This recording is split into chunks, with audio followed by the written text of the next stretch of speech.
খবরের শুরুতেই শিরোনাম।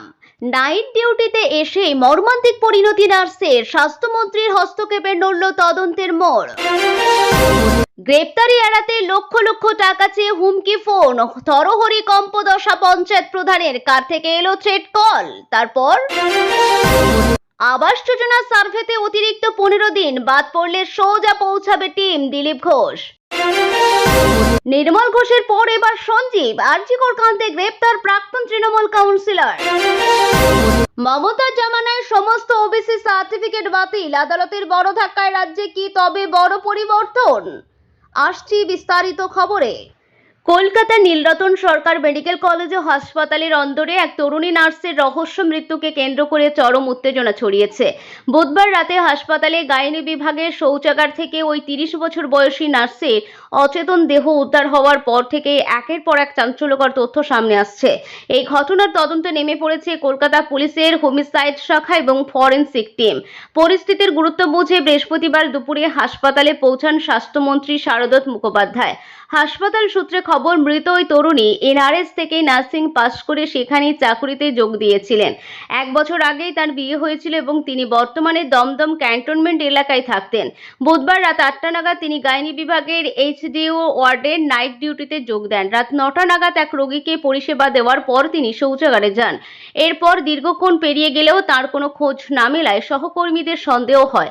একজন জুনিয়র ডাক্তার যখন এক রোগীর ডেথ সার্টিফিকেট তৈরির জন্য তাকে খুঁজতে শুরু করেন, তখনই নজরে আসে যে তিনি ডিউটি পয়েন্টে নেই। শৌচাগারের দরজায় ডাকাডাকি করেও কোনো সাড়া না পাওয়ায় দরজা ভেঙে তার অচেতন দেহ উদ্ধার করা হয়। চিকিৎসকেরা তাকে মৃত বলে ঘোষণা করেন। ঘটনার পর থেকে মৃতের পরিবার এবং সহকর্মীদের মধ্যে শোকের ছায়া নেমে এসেছে। স্বাস্থ্যমন্ত্রী শারদত মুখোপাধ্যায় হাসপাতালে পৌঁছে বিভাগীয় আধিকারিক ও সহকর্মীদের সঙ্গে দীর্ঘক্ষণ কথা বলেন। তিনি জানিয়েছেন, মৃতার স্বামীর বিশেষ অনুরোধে ময়নাতদন্ত হবে কলকাতা মেডিকেল কলেজের ফরেনসিক বিভাগের প্রধানের তত্ত্বাবধানে।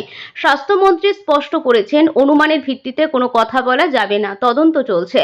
পুলিশি তদন্তের পাশাপাশি স্বাস্থ্য দপ্তর এই ঘটনার একটি উচ্চ পর্যায়ের স্বাধীন তদন্ত শুরু করেছে। এনআরএস এর প্রিন্সিপাল এমএসভিপি, ফরেনসিক সাইকিয়াট্রিক বিভাগের প্রধান এবং নার্সিং সুপারকে নিয়ে একটি বিশেষ তদন্তকারী কমিটি গঠন করেছে। 7 দিনের মধ্যে এই কমিটির রিপোর্ট দেবে বলে আশা করা হচ্ছে। তদন্তের সবথেকে চাঞ্চল্যকর বিষয় হলো, মৃতার দেহের পাশ থেকে অপারেশনের সময় রোগীদের অচেতন করার জন্য ব্যবহৃত ওষুধের ভাল উদ্ধার করা হয়েছে। ওই নার্স কি নিজেই নিজের শরীরে ওই ওষুধ পুশ করেছিলেন, নাকি এর নেপথ্যে অন্য কোনো রহস্য রয়েছে, তা খতিয়ে দেখছে পুলিশ। মৃতার ব্যক্তিগত জীবন, কর্মক্ষেত্রের পরিস্থিতি এবং পারিবারিক সম্পর্কের কোনো টানাপোড়েন ছিল কিনা তা জানার জন্য সিসিটিভি ফুটেজ ও কল রেকর্ড পরীক্ষা করা হচ্ছে। স্বাস্থ্যমন্ত্রী ও পুলিশ প্রশাসনের এই তৎপরতা ইঙ্গিত দিচ্ছে যে এই মৃত্যুর পেছনে কোনো গভীরে লুকিয়ে থাকা সত্য উদ্ঘাটন করাই এখন তদন্তকারীদের মূল লক্ষ্য। পুলিশ পরিচয় দিয়ে ফোন করে তৃণমূল কংগ্রেস পরিচালিত গ্রাম পঞ্চায়েত প্রধানের কাছে চাওয়া হয়েছে 6 লক্ষ টাকা তোলা। পূর্ব বর্ধমানের ভাতারের সাহেবগঞ্জ 2 নম্বর গ্রাম পঞ্চায়েত প্রধান প্রদ্যুৎ পালের আনায় এমন অভিযোগ ঘিরে শোরগোল পড়ে গেছে। ভাতারের বিজেপি বিধায়ক সৌমিন কাফার পরামর্শ মেনে পঞ্চায়েত প্রধান প্রদ্যুৎ পাল ভাতার থানায় অভিযোগ দায়ের করেছেন। সাহেবগঞ্জ 2 নম্বর গ্রাম পঞ্চায়েত প্রধান প্রদ্যুৎ পাল ভাতার থানায় যে অভিযোগ জানিয়েছেন তা যথেষ্টই চমকে দেওয়ার মতো। পুলিশকে তিনি জানিয়েছেন, নিজেকে ভাতার থানার মেজবাবু বলে পরিচয় দিয়ে তাকে ফোন করে এক ব্যক্তি। ফোনে তাকে জানানো হয় তার বিরুদ্ধে এসপি অফিসে গুরুতর অভিযোগ জমা পড়েছে, তাকে গ্রেপ্তারের জন্য উপর মহল থেকে চাপ রয়েছে বলেও ভয় দেখানো হয়। গ্রেপ্তারি এড়াতে এবং মামলা থেকে রেহাই পেতে প্রথমে 6 লক্ষ টাকা দাবি করা হয়, পরে ধাপে ধাপে 5 লক্ষ টাকা দেওয়ার জন্য তাকে চাপ দেওয়া হয় বলে অভিযোগ। প্রধানের আর অভিযোগ, শুধু টাকা চাওয়াই নয়, তাকে একটি কিউআর কোড পাঠানো হয়। দ্রুত ওই কিউআর কোড স্ক্যান করে অনলাইনে টাকা পাঠানোর জন্য তাকে চাপ দেওয়া হয়েছিল বলে দাবি প্রধানের। ফোন করা ব্যক্তি এক পর্যায়ে ভাতারের বিধায়ক সৌমিন কাফার নাম ও বিজেপির নাম ব্যবহার করে চাপ সৃষ্টি করেছিল বলে অভিযোগ প্রধানের। বিষয়টি সন্দেহজনক মনে হওয়ায় সঙ্গে সঙ্গে ভাতার থানার ওসি এবং স্থানীয় বিধায়কের সঙ্গে যোগাযোগ করেন প্রদ্যুৎ কুমার পাল। এরপর বিষয়টি তিনি পুলিশকে জানান। সংশ্লিষ্ট মোবাইল নম্বরটি তিনি ব্লক করে দেন। প্রধান প্রদ্যুৎ পাল বলেন, ফোনের ওপার থেকে তাকে গ্রেপ্তারের চাপ রয়েছে বলে জানানো হয়েছিল। তার সম্মান রয়েছে, তাই রফা সূত্র হিসাবে টাকা দিতে হবে বলে চাপ দেওয়া হচ্ছিল। ঘটনায় কঠোর ব্যবস্থা নেওয়ার কথা জানিয়েছিলেন ফাতারের বিধায়ক সৌমেন কাফা। তার দাবি, তাঁর এবং এসপির নাম করে টাকা চাওয়া হয়েছে। প্রধান থানায় বিষয়টি জানিয়েছেন এবং তিনি পুলিশের সঙ্গে কথা বলেছেন। পুলিশ জানিয়েছে, ফোনে যে অফিসারের পরিচয় দেওয়া হয়েছিল সেই নামে ফাতার থানায় কোনো অফিসার নেই। অন্য জেলা থেকে ফোনটি করা হয়েছিল বলেও পুলিশ জানিয়েছে বলে দাবি বিধায়কের। সৌমেন কারফা আরও বলেন, আমার বা দলের নাম করে কেউ টাকা চাইলে 1 টাকাও দেবেন না। এই ধরনের ঘটনায় কঠোর ব্যবস্থা নেওয়া হবে। তৃণমূল নেতা দেবু টুডুর অভিযোগ, এভাবে গোটা রাজ্য জুড়ে হুমকি দিয়ে টাকা চাওয়ার ঘটনা ঘটছে। একদিকে গত কয়েক মাসে একই ধরনের একাধিক অভিযোগ সামনে আসায় তোলাবাজির এই ফোন চক্র নিয়ে রাজনৈতিক মহলে চাঞ্চল্য তৈরি হয়েছে। ভাতারে পঞ্চায়েত প্রধানের কাছে আসা রহস্যময় ফোনের পেছনে কারা রয়েছে তা খতিয়ে দেখছে পুলিশ।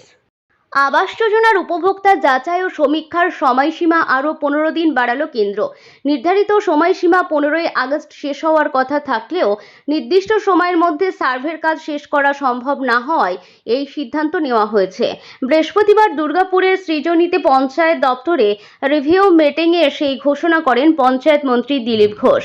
তিনি স্পষ্ট জানান, প্রশাসনিক টিম প্রতিটি বাড়ি গিয়ে সমীক্ষা করবে এবং কেউ বাদ পড়লে খবর পেলে দ্রুত সেখানে সার্ভে টিম পাঠানো হবে। বর্তমানে রাজ্য জুড়ে যোগ্য উপভোক্তা খুঁজে পেতে হিমশিম খাচ্ছে প্রশাসন।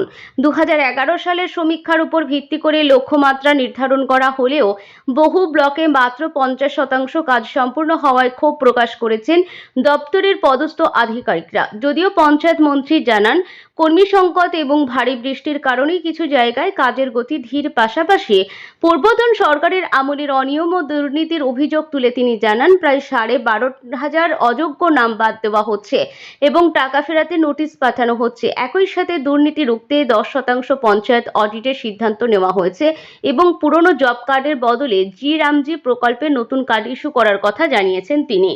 আরজিকর মেডিকেল কলেজ ও হাসপাতালে তরুণী চিকিৎসকের ধর্ষণ ও খুনের ঘটনায় রাজ্য রাজনীতি ও তদন্ত প্রক্রিয়ায় বড়সড় গতিপথ বদল। সম্প্রতি মুখ্যমন্ত্রী শুভেন্দু অধিকারীর করা বার্তার পরই থানায় নতুন করে এফআইআর দায়ের করেন নির্যাতিতার বাবা। সেই অভিযোগের ভিত্তিতেই পুলিশি অভিযানে উদ্ধার ও গ্রেপ্তারের একের পর এক বড় পদক্ষেপ সামনে এলো। নতুন দায়ের করা অভিযোগপত্রে পানিহাটির প্রাক্তন তৃণমূল বিধায়ক নির্মল ঘোষ, প্রাক্তন তৃণমূল কাউন্সিলর সঞ্জীব মুখোপাধ্যায় এবং অপর অভিযুক্ত সোমনাথদের নাম রয়েছে। অভিযোগ পাওয়ার পরই তৎপর হয়ে ওঠে পুলিশ প্রশাসন। পানিহাটির প্রাক্তন তৃণমূল বিধায়ক নির্মল ঘোষকে গতকাল সকালে গ্রেপ্তার করে পুলিশ। গতরাতে পানিহাটি এলাকা থেকে গ্রেপ্তার করা হয় প্রাক্তন তৃণমূল কাউন্সিলর সঞ্জীব মুখোপাধ্যায়কে। সূত্রের খবর, আরজিকর কাণ্ডে নতুন করে তদন্ত শুরু হওয়ার পর থেকে গা ঢাকা দিয়েছিলেন সঞ্জীব মুখোপাধ্যায়। উল্লেখ্য, অভয়ার বাড়ির কাছে সঞ্জীবের বাড়ি বলে জানা গেছে। তবে এই মামলায় নাম থাকা তৃতীয় অভিযুক্ত সোমনাথ দে এখনো অধরা। তার সন্ধানে তল্লাশি চালাচ্ছে পুলিশ। নির্যাতিতার দেহ তড়িঘড়ি শ্মশানে নিয়ে যাওয়া এবং সৎকার করা, তথ্য প্রমাণ লোপাট ও ধ্বংস করার চেষ্টার মতো অভিযোগ রয়েছে ধৃতদের বিরুদ্ধে। প্রাথমিক তদন্ত প্রক্রিয়াকে ভুল পথে চালিত করা ষড়যন্ত্রের অভিযোগ রয়েছে ধৃতদের বিরুদ্ধে। আরজিকর কাণ্ডে মুখ্যমন্ত্রী নতুন করে তদন্তের ইঙ্গিত দেওয়ার পর এবং নির্যাতিতার পরিবারের নতুন অভিযোগের পর পুলিশের এই পরপর গ্রেপ্তারির ঘটনায় সরগরম রাজ্য রাজনীতি। কলকাতা হাইকোর্ট মমতা বন্দ্যোপাধ্যায়ের জামানায় ইস্যু করা সমস্ত ওবিসি এ এবং ওবিসি বি সার্টিফিকেট বাতিল করে দিয়েছে। বুধবার বিচারপতি রাজ্যশেখর মান্থার ডিভিশন বেঞ্চ এই চাঞ্চল্যকর রায় ঘোষণা করে। এই ঐতিহাসিক রায়ের ফলে রাজ্যে ওবিসির 2টি ক্যাটাগরি আর থাকছে না এবং শুধুমাত্র একটি ওবিসি ক্যাটাগরি বহাল রইল। 2011 সালে পালা বদলের পর তৎকালীন সরকারের তৈরি করা এই ক্যাটাগরি ও শংসাপত্রগুলি নিয়ে দীর্ঘদিন ধরে আইনি লড়াই ও বিতর্ক চলছিল। 2010 সালের পর থেকে জারি হওয়া এই শংসাপত্রগুলি ঘিরে একাধিক অনিয়মের অভিযোগ ওঠার পর মামলাটি হাইকোর্ট থেকে সুপ্রিম কোর্টে হয়ে যাওয়ার পুনরায় কলকাতা হাইকোর্টে ফিরে আসে।